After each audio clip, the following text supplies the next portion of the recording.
Hello, and welcome back to the Long Distance Love Bombs podcast. I'm your host, Dr. Jeremy Goldberg, and today's guest is the first of several to come that are taking a little bit of a detour from the personal development space and heading into the wild world of the parenting space. If you are unaware, I have a new addition to the family arriving in the next, well, any day now. My partner is about 37 and a half weeks pregnant.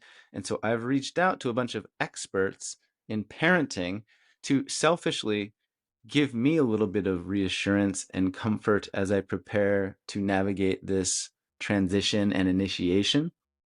And Dr. Emma Svanberg is the first of those guests. She is an award-winning clinical psychologist who specializes in attachment, trauma, and the perinatal phase. She's the author of Parenting for Humans and Why Birth Trauma Matters. She's also an activist. She founded the Psychology Co-operative, Make Birth Better CIC. She's known for her community building work. She facilitates a community on Facebook called The Village. And she was referred to me by Amanda Ruggieri, who is a BBC journalist who was on the podcast talking about expertise and how to find good experts. And so Emma and I dive into her book, which is essentially not a parenting book, but rather a book for parents. And we talk about several big ideas, including how it seems to me that the preparation to become a parent and to excel as a parent is to dive deep into your own space and to do the personal development work. We talk about feelings being memories trapped in your system from a pre-verbal stage. That's a big idea. We talked about different power dynamics. We talked about helping. We talked about the idea that we don't necessarily train for parenthood, but that we could. We talk about confidence. So this is a really good deep dive into the individual aspect of parenting. It talks more about talks more about the mental and emotional components rather than here is a dozen things that you should do and do not. And not do? Gosh, my brain's not alive today. Uh, it So Emma and I dive deep in this one. She's wonderful. She's very eloquent. Her first answer even astounds me, and I think I pause and say, "Geez, you're a smart cookie. You are a sharp crayon in the box of life." So anyway, I'm rambling, but this is a great conversation all about parenting, and you are going to adore Dr. Emma Svanberg. All right. Dr. Emma Spanberg. I'm realizing that it's like Goldberg Svanberg connection Oh tonight. yeah, nice. Yeah. We have the Bergs in the house. Welcome to the podcast. And I wanted to lead with this question that you have on your Instagram bio. You describe yourself as a parenting disruptor, and I love that. And I think it's such a great phrase. And I also am so intrigued by what the heck that means and who the heck you are. So for those listening that have no idea, what if we just dive in there for a second? I'm so happy that you asked me this question because I've just changed my bio. So you're the first person who's asked me what it actually means. So Okay. I'm really, really happy to be asked. I mean, the boring bit of who I am is that I'm a clinical psychologist and I work predominantly with parents and parents to be. So I work with parents from sort of pregnancy through birth to the early years of parenthood. And over the course of my career, which is sort of 20 years of working with families in various different guises, one of the things that I've realized that I do most often is to disrupt the narratives that people come with to therapy. And then I've kind of extended that to doing more kind of activism work. I do a lot of stuff on Instagram, I write. So that's become a really big part of my work. And a lot of the things that I think about really is how do we how can we sort of disrupt this very narrow and increasingly narrow, actually, mainstream view of what parents do and who they are and how they act and how their children should act. And I was kind of thinking about this as like paradigm shifting or narrative breaking. We talk a lot about breaking cycles, but actually, I love the word disrupt. So I was like, they are going to disrupt. I want to disrupt things. And I feel like I'm kind of at this stage of my life and career where I can be a bit bolder. You know, I've kind of been around the block a few times now, so I'm able to say, no, actually, I don't want to be careful and tentative about this. I just want to knock some walls down and allow people to parent in ways that suit them and feel a bit more free and a bit more about who they are. I love that. I'm reminded of John Lewis, this former U.S. congressman, and he used to say, like, get in good trouble. I think he said, cause good trouble. Oh, nice. It Like sounds that. similar to what you're saying there of those that are just listening. She's kind of got a smirk and a little twinkle in the eye when she's talking about this stuff. And I'm waving my hands around. Yeah, there's an animation there. And I think that comes, with 20 years of experience. You've been around the block. Maybe you've thickened your skin in places. You know what you know. You know what you don't know. And it's like, yeah, I could dance around this, but I'd rather just say it how it is and how I feel. And let's just Yeah, cut the shit and get to the point. Is that fair? exactly. Exactly. I think that's very fair. And I think that there is a lot of shit when it comes to parenting and parenting advice and the information and all of the kind of massive amount of information that there is out there for parents at the moment. So I think it's really important to have places where you can just cut through all of that and think about what really matters to you, what feels important to you. Yeah.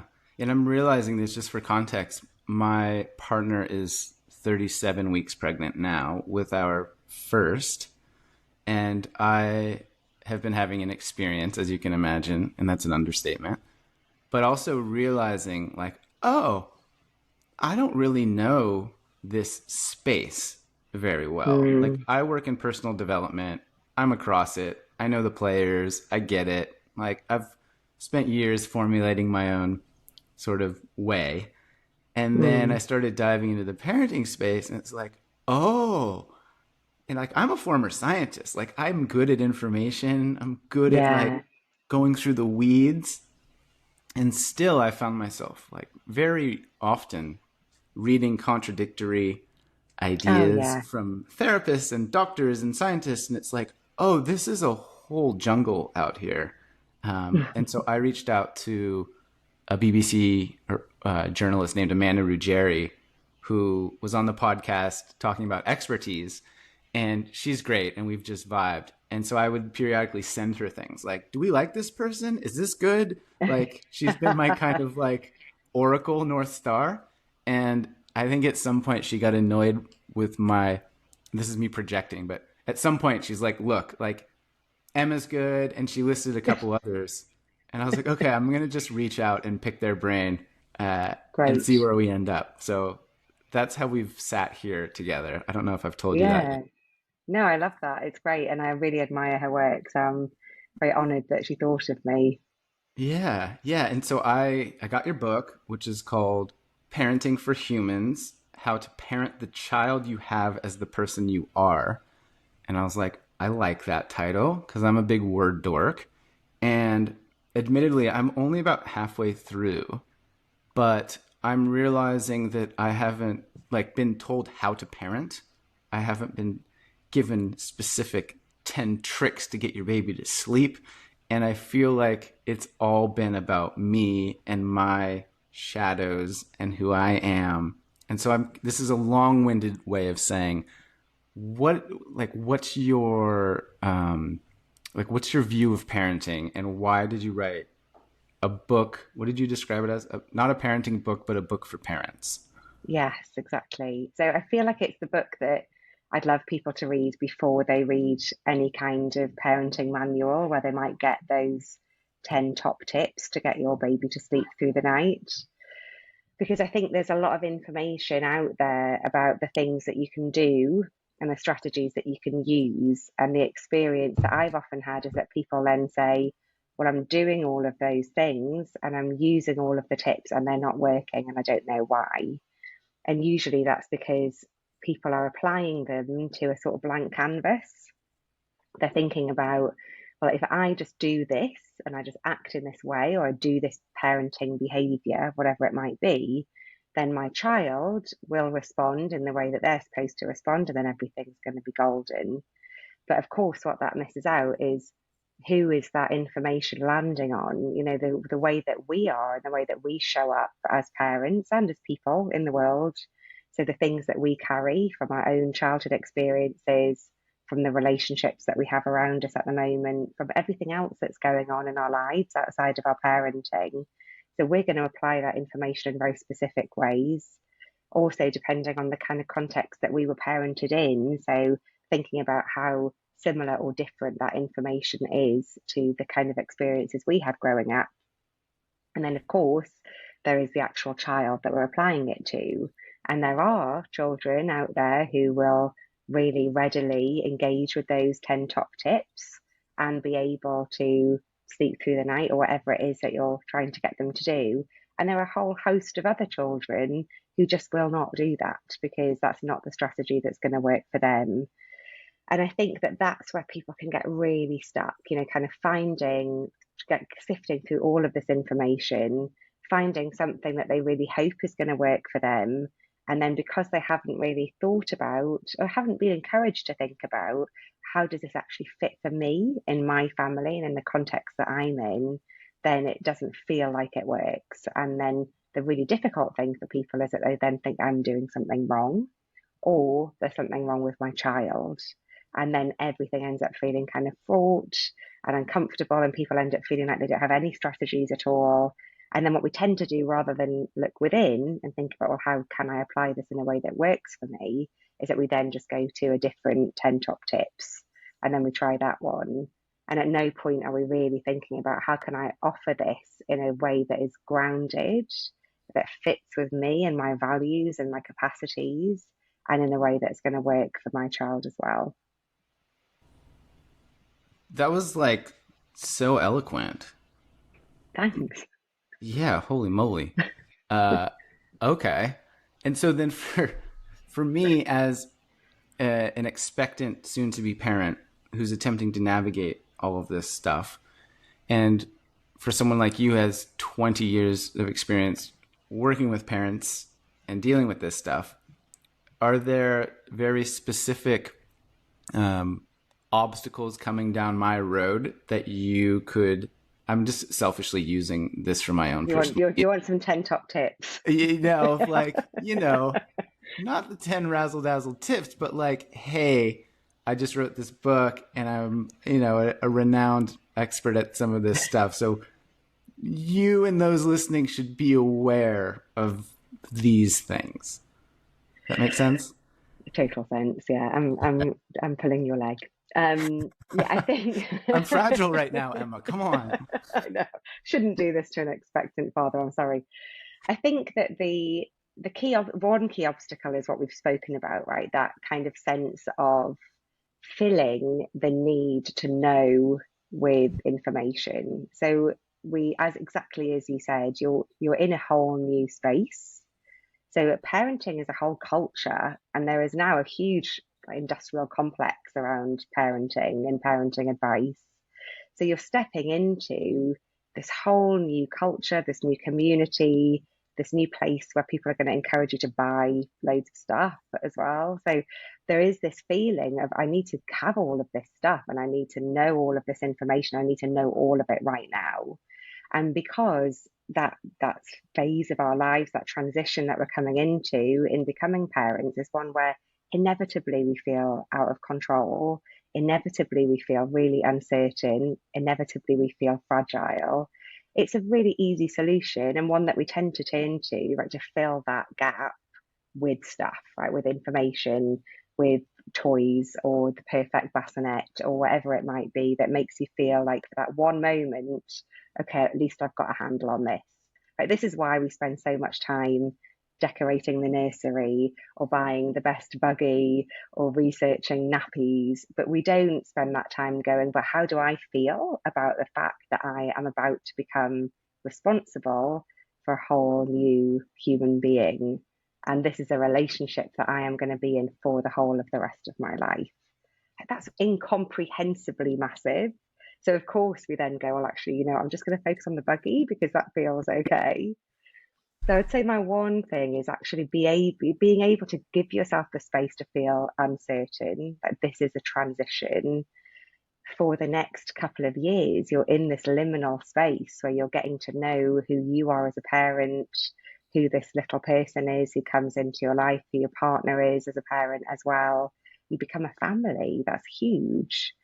And just allowing the space for that to sort of flow through so that you can go through and honor that transition together without that need for certainty, because things change so rapidly through pregnancy, through birth, in the postnatal phase, but even, up until they're adults, things are changing all the time.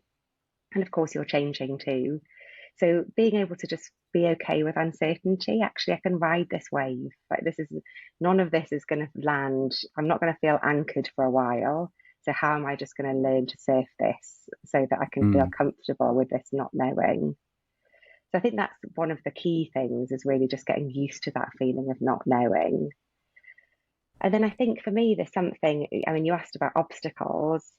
I mean, maybe a kind of slightly smaller point is that you get so much advice from everyone, from every direction. I mean, I say this having literally just given you advice, but And written a book. it comes from every direction. And being able to also find a way to feel certain in being able to kind of keep that sense of uncertainty, I guess, or keep that like allowing yourself to not know, so that you're able to say to all of that often very well-meaning advice like, thank you, but I've got this, I'm going to find my own path. Mm. I think as well, I mean, some of the things that I notice trip people up kind of time and time again is that we get into these really entrenched patterns that are from our own experiences. So these might be patterns that we get into in our parenting, with ourselves, with our child, but particularly with our partner when we're parenting with another person. That this is where I think traditional gender roles, gender expectations, all of the kind of systemic stuff that comes alongside, who does what in a family, who has what role. These are things that I think people often don't talk about in detail before a baby comes along, because they're thinking more about the practical considerations, or what we're going to do for birth, what we're going to do in those early weeks. Mm. But actually being able to talk about what are your hopes and dreams for what it's going to be like to be a father? Where do you get those ideas from? For your partner, what are their expectations about being a parent? Where do those ideas come from? And being able to think it together about how are we going to manage when inevitably some of those things clash. When actually this expectation that I just carry with me, that I've never even brought into my consciousness, all of a sudden clashes with something that feels really important to you. So almost being able to lay that groundwork even before the baby comes, to know that there's going to be disharmony, there's going to be discord, but that this is part of family life, like being able to kind of chew these things over together so that you can find a way to collaborate in your parenting and be a parenting team, which can feel really tricky for people. Yeah, and I think you've touched on something that I find helpful, which is some of my self-talk is to reframe it as, oh no, it's supposed to feel like this. You're doing it right. Like it's supposed to feel scary. It's supposed to feel uncertainty. You're not supposed to know how You're to not do this. supposed to know. How are you supposed to know? This It's is a new it. skill, a new Yeah. skill, new relationship. I mean, a whole new set of skills, and they change constantly, especially in those kind of early days. You sort of just about get the hang of changing a nappy, and then something else shifts. So you're always in this learning process, and your baby is the person who is going to teach you about those things. Mm. Yeah, I've had a couple friends say similar things to the effect of, "Oh, you just when you get the hang of it, it stops or it changes."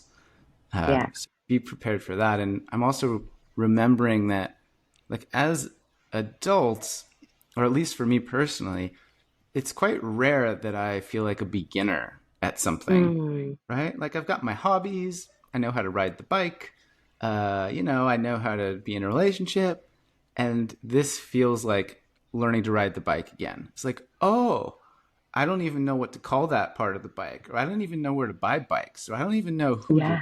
who to teach me to ride a bike. And it's this really old, uh, from the past experience that's now alive in my body again. It's like, Mm, oh, I think you said adrift or ungrounded. And yeah. it sounds like what you're saying is the work, or the responsibility perhaps, or the privilege is maybe a nicer way to frame that, is Mm. to learn to navigate that uncertainty with a bit of grace and communication and compassion, rather than attempting to seek external ways to fill that little hole with the articles and the bassinet, etc. Yes, and I think, the impression that we are given is, well, I'm supposed to know how to ride this bike already because parenting is seen as this natural instinct that we have, particularly for women, right? There is this kind of fallacy of maternal instinct that still exists. And so we come into it expecting that we're supposed to ride the bike and we're supposed to know what we're doing. And actually, it turns out that the bike is more complicated than any bike we've ever seen ever before. And there's no instruction manual. And actually, maybe the way that you were taught to ride a bike is completely wrong for riding this bike. So there's unlearning as well as learning that has to go on. Also, when you're pretty sleep deprived and sort of getting to know this whole new identity of yours. So it's a big task, but it's one that if we can, I think exactly as you say, come to it with grace, with compassion for ourselves, with an expectation that we're going to fall off that bike and get a bit bruised sometimes, but it's okay to do that because we're learning, then we'll be able to navigate it with much more ease. Yeah, and something I read on your Instagram feed was just this question, which is, why don't we train for parenthood? And I read that post and it just felt so true to me, of like, so obvious. Even to like drive a car, you have to go to a class and then you need to pass a test. And that's just to drive this giant death machine. But here it's like, here is your human being. Uh, Good luck. Take care. Bye bye. So why don't we train for parenthood, and sort of what does training look like to you? Well, I think we did. And I think other cultures do. I think this is something that's quite unique to Europe and the US in the way that there is this expectation in these kind of individualistic cultures that we are parenting in isolation. So there is both this kind of expectation that we will know it because it's a kind of innate or inherent thing that just happens through generations. But at the same time, there is no support around it, very, very little support in Mm. terms of actually not just educating people, but then holding them in community so that when they are falling off the bike, there's somebody there to help them get back on again and perhaps show them a different way.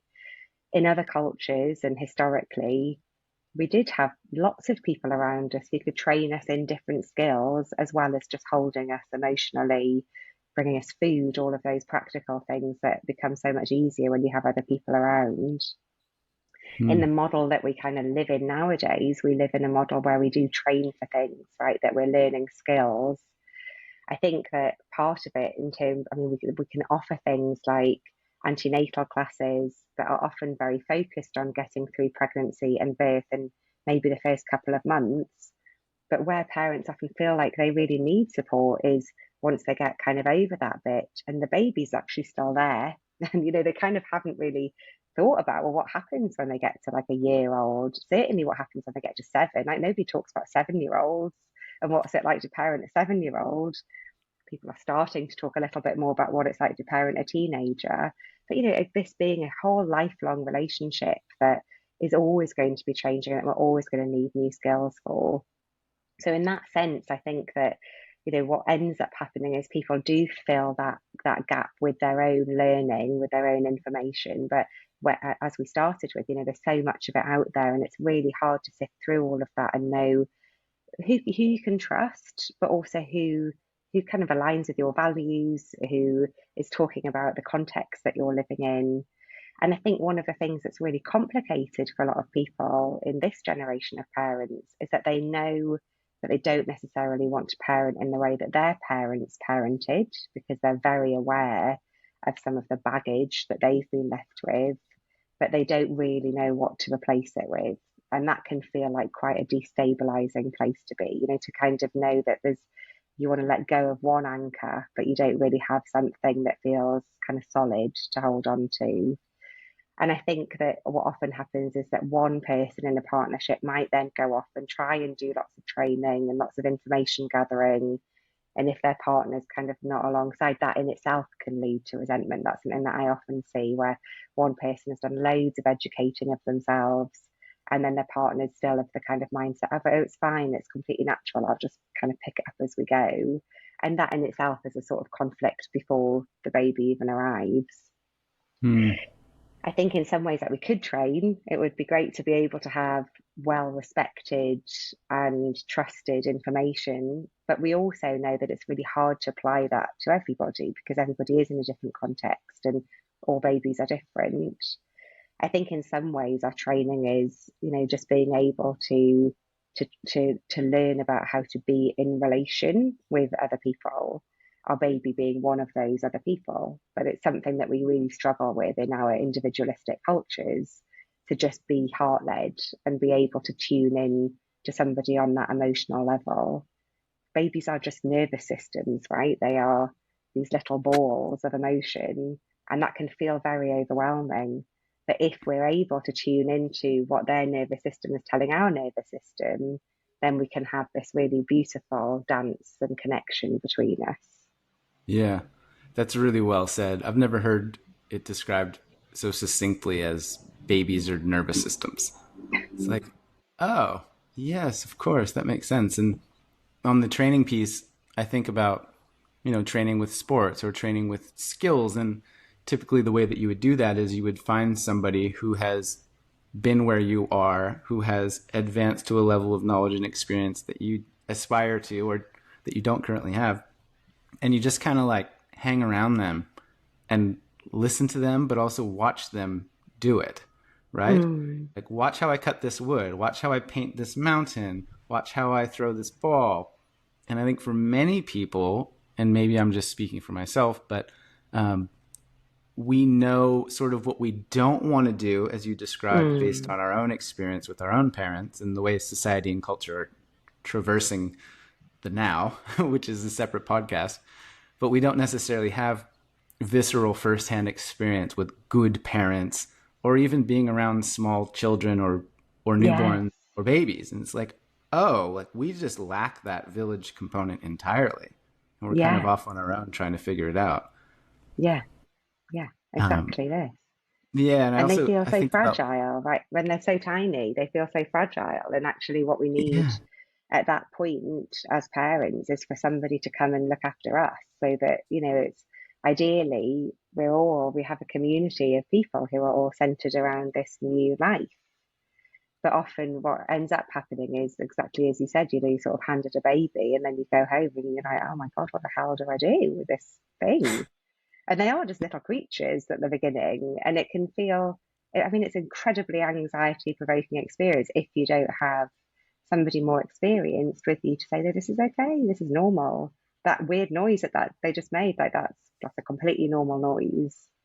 And hmm, I think, the other side of it is that we do have a very normal anxiety. So we do, I mean, it's worth you knowing this, in the first kind of weeks and months after a baby is born, our anxiety really spikes and we become quite hypervigilant to the point where, we would meet thresholds on trauma criteria because we're so hypervigilant. And that is a survival response, right? Everything in our being is primed to look out for danger for this baby. And if we don't know that, sometimes we can start to second guess ourselves, like, why am I so anxious? Why is it that I'm feeling so jittery? Why can't I sleep? But actually that is your body doing exactly what it's supposed to do, to keep this baby safe from predators and listen out for every little snuffle and make sure that they're okay. yeah, that's wild. So I think what I'm hearing is that what is happening in your system, in your body, is the equivalent of like getting in a car crash or having some traumatic incident occur. That it's, does that make Well, sense? yeah, essentially, it's like an anxiety, so not without the sort of intrusive thoughts that might come with trauma, although people do often have intrusive thoughts as well in that kind of postnatal phase.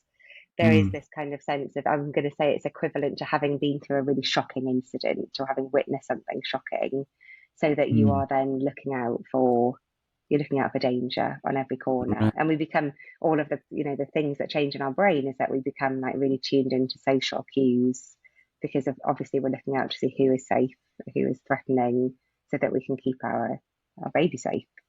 Yeah. I just interviewed a midwife with decades of experience, and she talked about how she views that role as literally her knitting in the corner and Yeah, just being there, and then occasionally making eye contact with the mother who's having some kind of experience that feels anxious or scary, and they just lock eyes, and she just like gives the little nod that's like that reassurance, right? Like, you're yeah, doing it right, this is normal, keep going.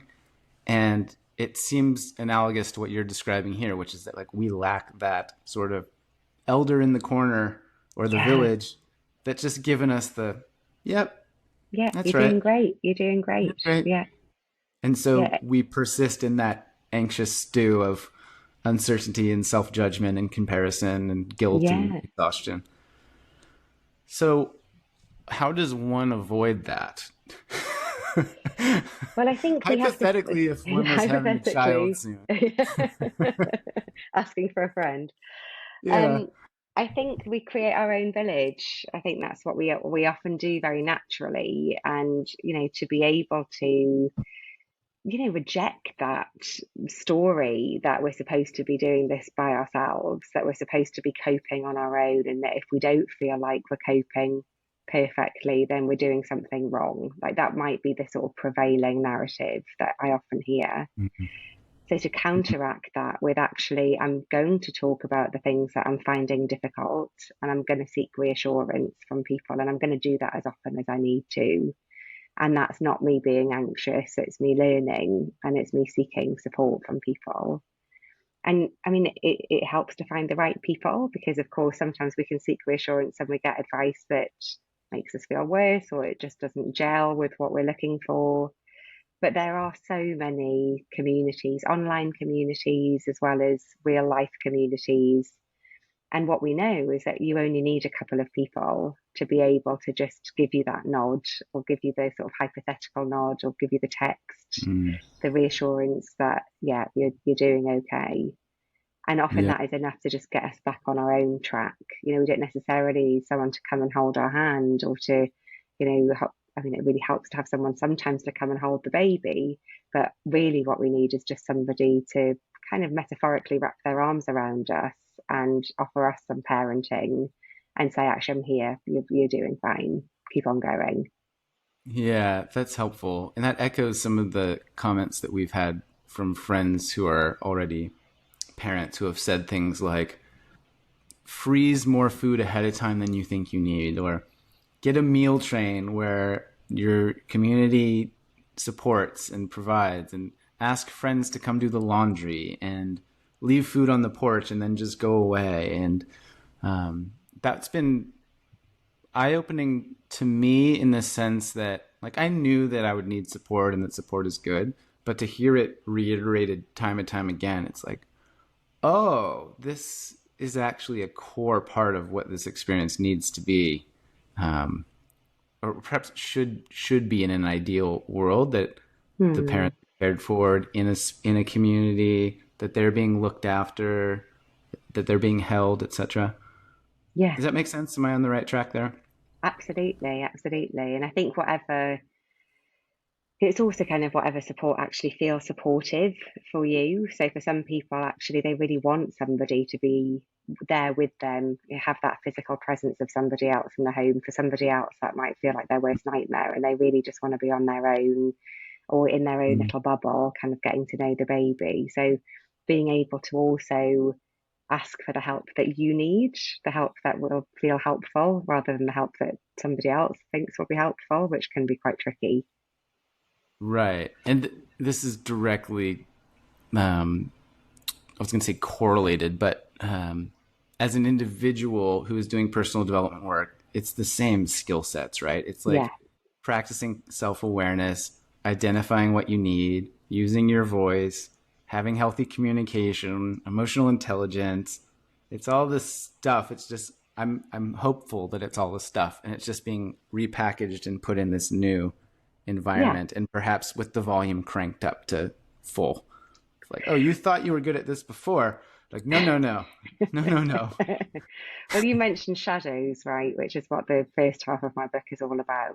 And what cranks it up is that with being faced with this little creature brings up so much about our own history, our own experiences, all of those patterns that even if we've done a load of self development work, there might still be parts of us that we've kind of avoided or we've pushed away or we just kind of haven't quite wanted to look in that Pandora's box.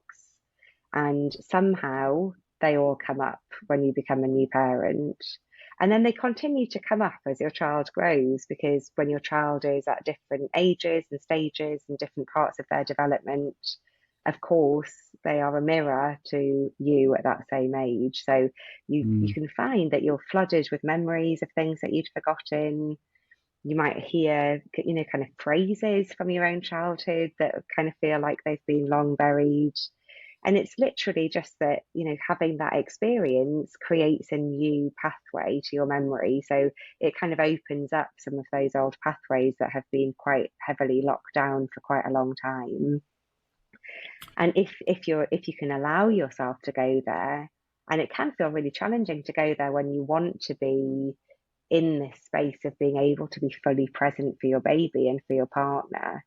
So in some ways, it can feel quite tricky to then take yourself away to have that space, or not necessarily take yourself physically away, but to give yourself the sort of presence and the space to be able to kind of think about what's coming up for you, because you don't have the time, you don't have the headspace to be able to really kind of spend the time thinking about what this is meaning to you.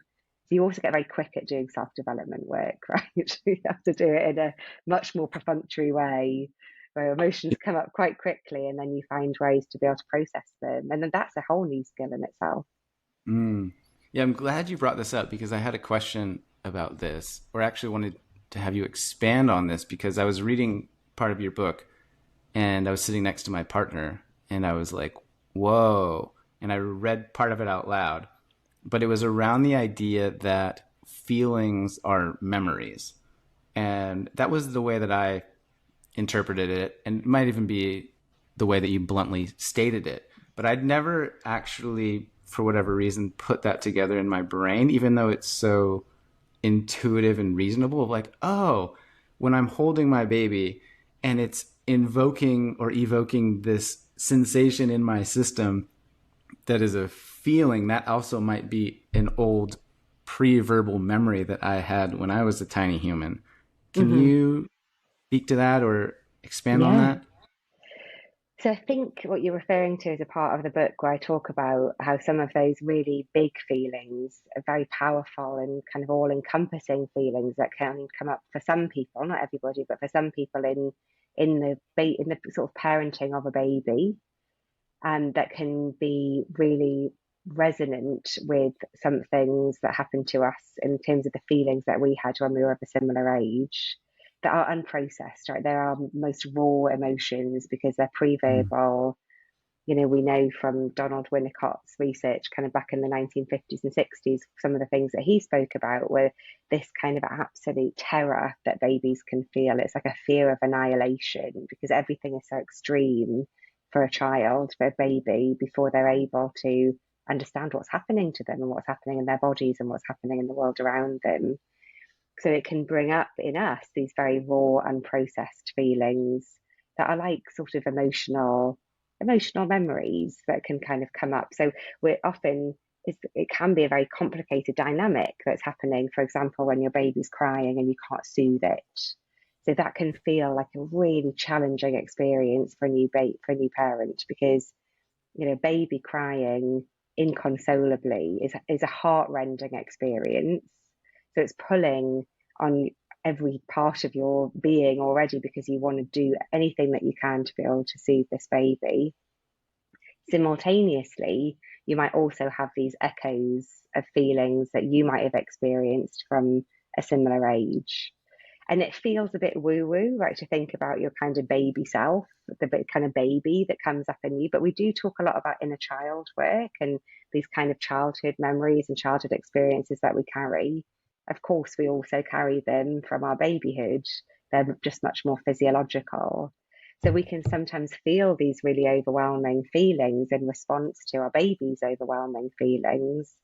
And if we're able to separate out what belongs to us and what belongs to them, then it leads to, a calmer experience for us, but it also means that we're more able to see what our baby needs.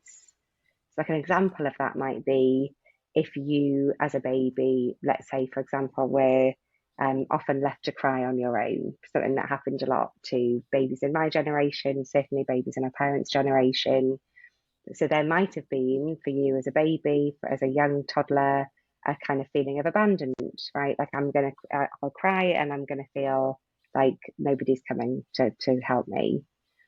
So your baby doesn't have that experience, but your baby crying might remind you of that feeling of abandonment that was brought up in you at a similar age. And so you might then project onto your baby, oh, you're feeling abandoned by me. And you're then soothing it, you're soothing this feeling of abandonment in your baby, but actually maybe your baby's just cold and you can't really hear that because you're so full of your own fear of them feeling abandoned by you. Yeah. Yeah. It's so beautiful, but also it feels complex.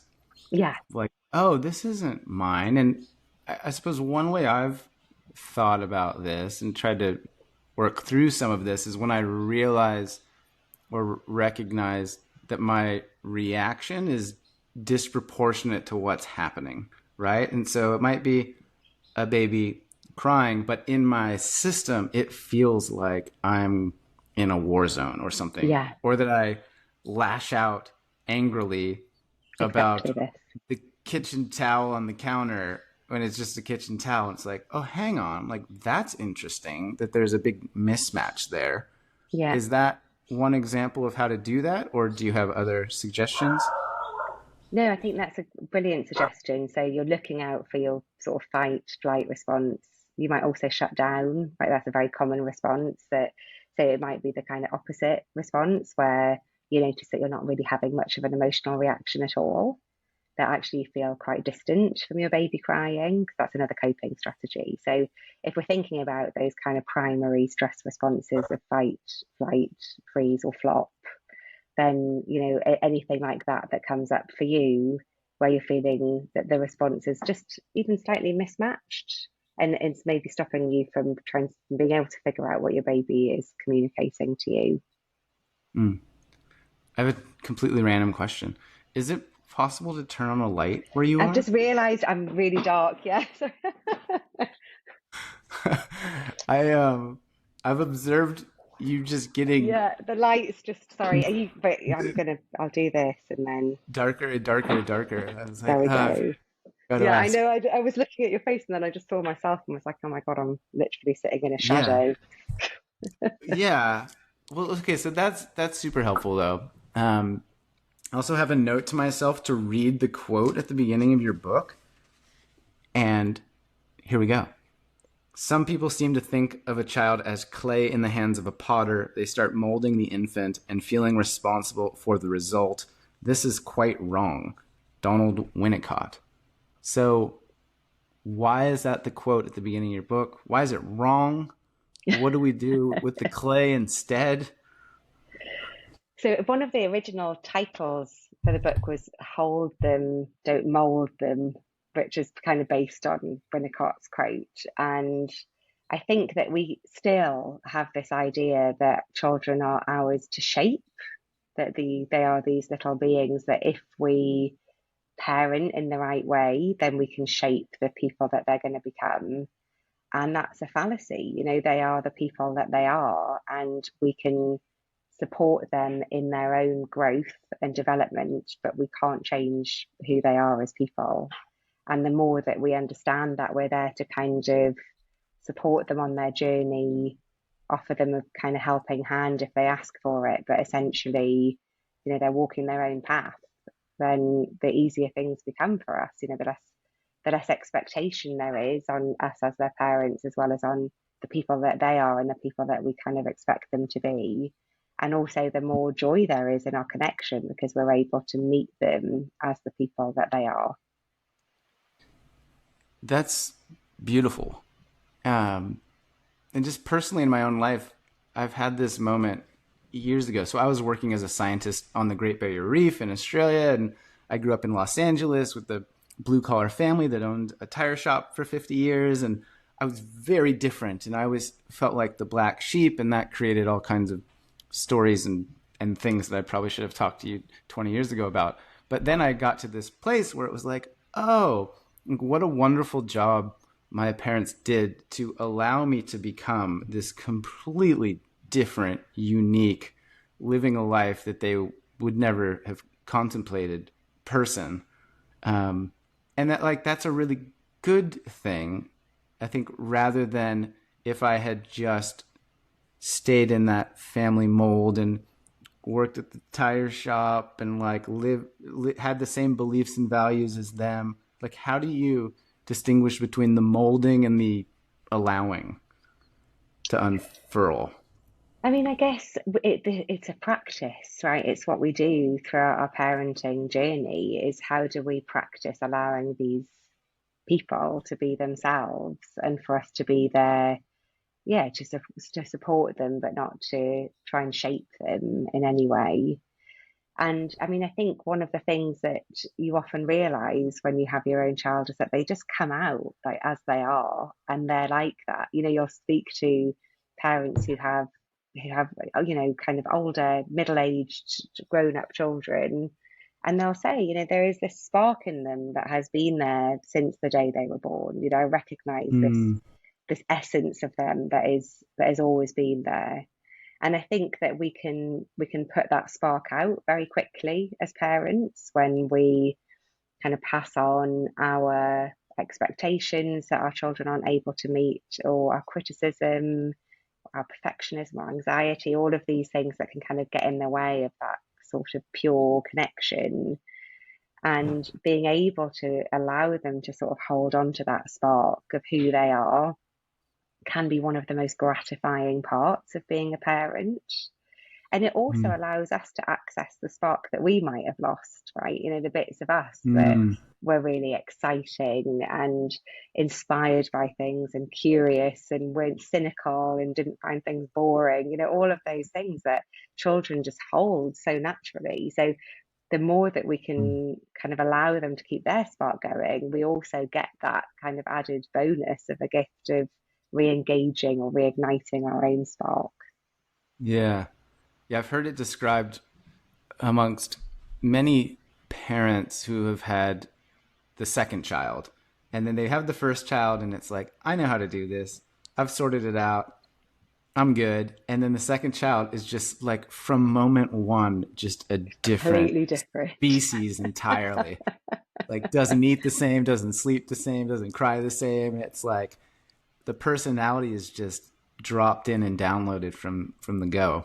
Yeah. Yeah, it's like perhaps another example of that. And I think what Yeah. you're alluding to with some of that might be this like generational trauma component or this ancestral momentum where it's very common in personal development of like, I'm going to be the one that pivots the Right. lineage. I'm Yeah. going to heal it for my kids so that they don't have to continue that trajectory. And so it seems like what you're saying is there is some amount of holding space or the container so that inside of that the little creature can be and dazzle and have that spark to be Yeah. whatever it needs to be. Yeah. And grow in whatever direction they want to grow in. I'm Right. going to say, though, I think that there is this. it's quite a new pressure to be a cycle breaker. Like, I think this is something that has really gained momentum over the last few years, where not only do you have to be a good parent, but you also have to break all of your Heal the ancestral entire lineage, lineage, heal, right? yeah, heal it all. And you're going to do it really quickly, right, before your kid is 3. And I think that that adds a huge amount of pressure to parents, this idea that we have to break every cycle. And when we're in these periods of high stress that we can be in when we're parents, inevitably, things will pop out of our mouths, very automatic reactions when we're in those kind of fight or flighty places. All of a sudden something will just pop out of our mouth that our mum said, or that our dad said, or that our grandparents said, that we swore down that we would never, ever say to our own child. And then we have this choice. So either we can berate ourselves for not being a good enough cycle breaker, or we can wonder what was just touched in us. Why was it that meant that my dad just came out of my mouth, or my mum just came out of my mouth? What is going on for me that meant that very automatic flare just came up in me? And I don't think we're going to break cycles in our generation, but we can kind of put them on a slightly different path, right? We can allow our children to do things a little bit differently. We can bend the cycle a little bit, right? Rather than feel like we have to break it completely. And as part of Mm. that process, often, as you've talked about, when we're thinking about our kind of heritage, of the heritage of our relationships that can come up for us when we become parents, we also do have, not for everybody, and certainly not for people who've been through abusive situations, but we can have a newfound compassion for our parents and our caregivers in understanding perhaps the context in which they were parenting and the choices that they had to make and the reasons why maybe they made those choices. So I think that that's another gift that can come for some people during this kind of journey and wondering about their own parenting and the roots of their own parenting, is having a capacity for a new kind of relationship with your own parents and caregivers, where suddenly you're not the child anymore, right? You're now a parent too. So you become in relationship with them as a fellow parent, as an adult, and you're coming to them in quite a different context. Yeah, I love that. I think also remembering some additional context, such as, like, it's easy to say, why didn't you model healthy anger to me? And we forget that, oh, that was 30, 40, 60 years ago when we didn't have therapists literally in our pocket telling us how Yeah, to do all of this. Like, oh, yeah. we didn't even have psychology back then. It wasn't as regarded. It wasn't a thing. And It so was very recognizing that, exclusive. They're very exclusive and excluding in those days. And yeah. anger was not seen as unhealthy. That there are certain Mm. aspects of our emotional intelligence that have really shifted in a generation. So that context is so different for us, and our children will turn around in 20 years and say, "Why didn't you model whatever their thing is going to be?" 100%. And imagine, like, that parenting generation would have said to their parents, like, how could you have let us in the coal mines, or like, why did you pollute the rivers with your chemicals? And it was like, that's Yeah, just how it was. We did our best. And then it we just did our goes on and best, on, right? I right? mean, isn't that a motto? Like, they did their best, we're doing our Yeah. best. Yeah, I think that's already something I'm recognizing of, like, oh, this is very hard. And there's a lot of uncertainty, and there's still, 2024, there's a lot of information, but there's almost an overwhelming amount of information and options, and, like, oh, they did their best and we're all doing our best, and they loved us in the best way that they could, and Yeah, that's all we can do. yeah, that's it. Okay. Emma, is there anything that I haven't asked you yet that you're like, oh man, I wanted to talk about this, or you No, knucklehead, come I on? don't. No, not at all. I've really enjoyed our conversation. I think the one kind of point, I'm sure I've made it already, is that you will look at your baby and they have so much information that they come with, and the more that you're able to connect with them, you talked about doing our best, and when being able to really immerse yourself, and actually maybe that's something that, I mean, yeah, not that, not something that I'd love to be able to say to you and any other kind of new parents or parents to be who are listening is that we can often feel like we really need to rush out of that newborn baby bubble. And sometimes we have to rush out of it because we have work or we have other commitments. But there is Mm. this amazing period of time when you have a newborn baby where everything changes, like time changes, your identity changes, you sort of work in cycles, day and night kind of stop meaning the same thing. And if you can stay there for as long as you can, it's a really precious place to be. So I really hope that Mm. you get to enjoy that bubble for a little while. Yeah. The alternate reality dimension portal Yeah, that's happening. yeah, Thank you for the it's reminder. magical, magical time. So Emma, I know you got a website, an Instagram, a book. Is there anything else that we should highlight for people to go and get more in the this? Oh, also that you hate camping. I was Oh dismayed. yeah, I really did We did, not. I did not enjoy that experience. yeah, we didn't touch on that, but I was laughing when I read it because I led a group camping trip like 3 weeks ago. Uh, I'm really and I was happy like, for you that you enjoyed that. I accept it's my self-development is that I accept it's not for me.